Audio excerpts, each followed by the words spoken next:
Hi, I'm Judy Pedersen. I've been a grief counselor for more than 20 years. And during those years, I've learned a lot. From the families I've served, the communities I've visited, and the many times grief has come from the most unpredictable places. Especially with the work I've done with my nonprofit, Hearts of Hope. What I've learned the most is this. I still have a lot to learn. That's what inspired me to create the Grief to Grit podcast. I researched how many other podcasts that were out there that focus on the topic of grief, and I found more than 40. In fact, I know several people that offer podcasts. I know the people themselves, and I know the information they share, and it is so valuable. It inspired me to look at this podcast from the perspective of where do we go? How does our journey that begins as such an awkward, difficult, impossible journey, how do we move from that to a place where we feel empowered enough to find meaning again in our lives?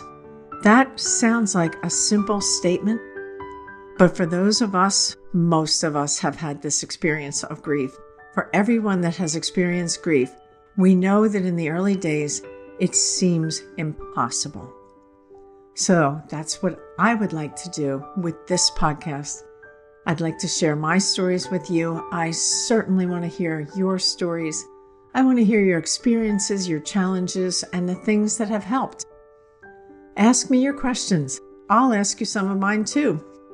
The millions of us grievers out there never wanted to be part of this club.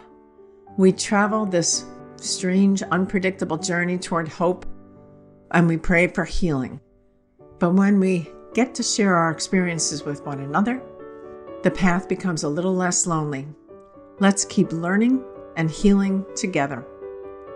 So in our first episode, I would like to share one of the exercises when I've worked with grievers that has been one of the most powerful, and that is the exercise I call choices.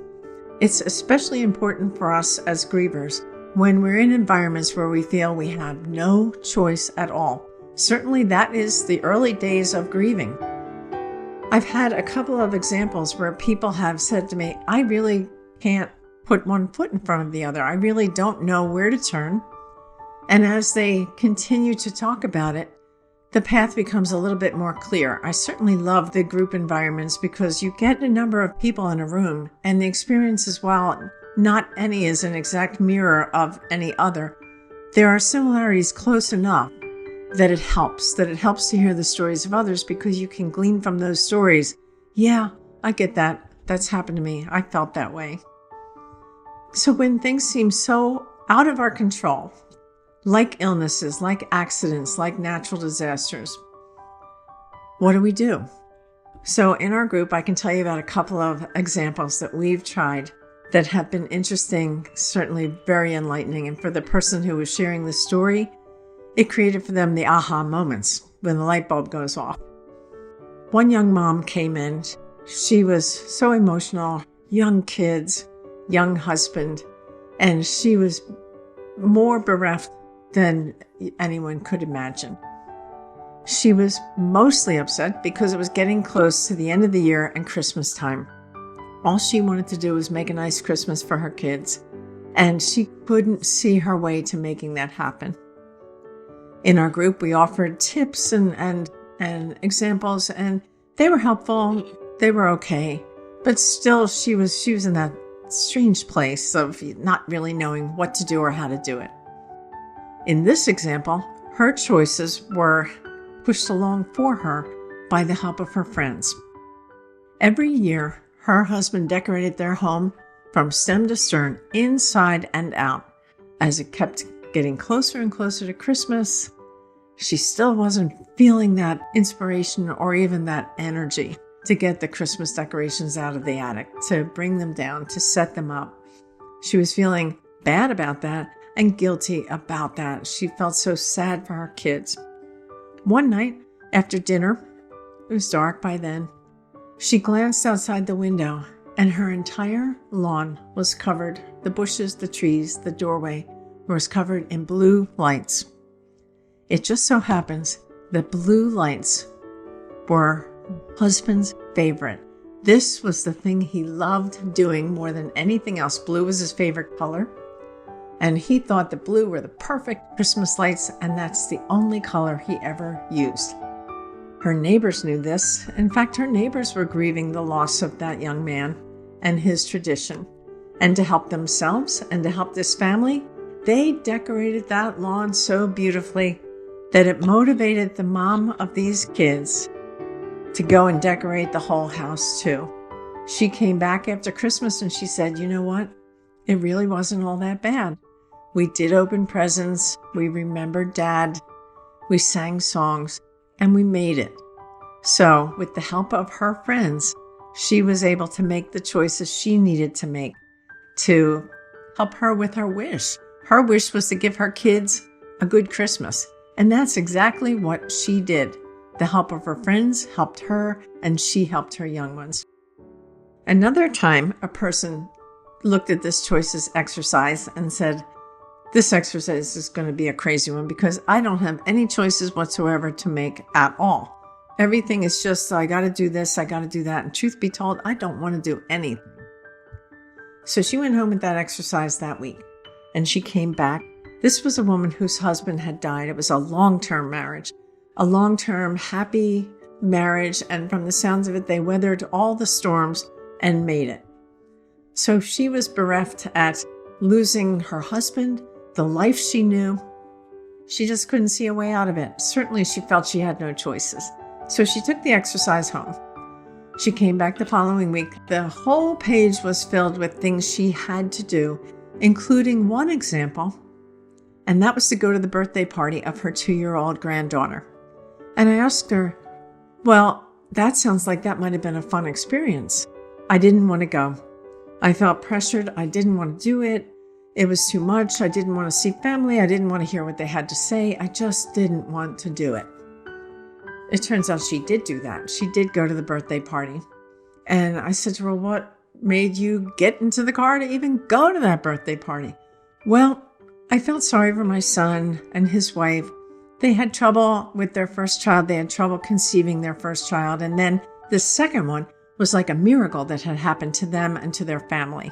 So for him, I didn't want him to feel bad. So I decided, okay, I'm going to go. She loved the party. She had a nice time at that party. She was happy that she went. And when we spoke the following week, and I pointed out to her, look at this as a choice you made. And look at what the result of that choice was. And it was wonderful to see that realization occur for her. Something that she had dreaded, something she did not want to do, became something that was enlightening for her, was enjoyable for her. It helped her with her building of resilience to know, I can do this. This is why I'm going to do this. I am doing this deliberately, and it has meaning for me. There are 2 examples. There are so many others. When you experience loss and start to feel out of control of the things that happen in your life, it can have a real impact day to day. You can have anxiety about the future. What's the future going to look like? How's it going to be? You can try to over-control and micromanage everything. Certainly, we are all guilty of doing that sometimes. We grieve not only the loss of the person who has died, but the loss of our routines, the decisions we made as a team. We feel numb, often. There is some good news in all of this. There is a way that you can take small steps, not big steps, not monumental steps. Certainly a decision like going to a birthday party is not a monumental step in and of itself. But as they start to add up, it begins to help you get your footing. It begins to help you regain a healthy feeling of control when often things seem so out of control. It is important to make space for your grief. And that in and of itself is a choice. A choice you can say, okay, songs are triggers for me. Things that we used to eat together are triggers for me. Maybe set some time, maybe choose to set some time to be alone with your grief and let the feelings come out, let the emotions happen. There's one exercise that I always encourage people to try. And we can do this tomorrow, as early as tomorrow morning as we're waking up. We all know that time when, as we're waking up, we're kind of groggy, and then we're waking up and we're thinking, many of us are thinking, oh, I don't want to get up. I've got so many things to do. It's going to be a busy day. I just don't want to get out of bed. My question is, or my challenge to you is, why don't you just sleep a little bit longer? Why don't you say to yourself, well, I could probably afford 10 minutes. I might have to give up that second cup of coffee. I might not catch up on the news the way I typically do. But I do have 10 minutes. The making of a choice like that is so empowering that it can be refreshing. It will offer you relaxation. And as you do finally get out of bed to start your day, you're in control. You've empowered yourself enough to make a choice in your best interest that makes sense. Not a monumental step, but one of those little steps that lead to the monumental steps. I hope this has been helpful today. There are so many experiences that I am excited to learn from all of you. If you try any of these techniques, I hope you'll let me know how it goes. I want to hear what works and what doesn't. Send your experiences and any grief questions you have to our email address, and that is info@ourheartsofhope.org. We have a link at the beginning of this podcast to our website. Certainly you can send your questions there. And you can listen to From Grief to Grit wherever you get your podcasts, on Apple, on Spotify, Amazon, you name it.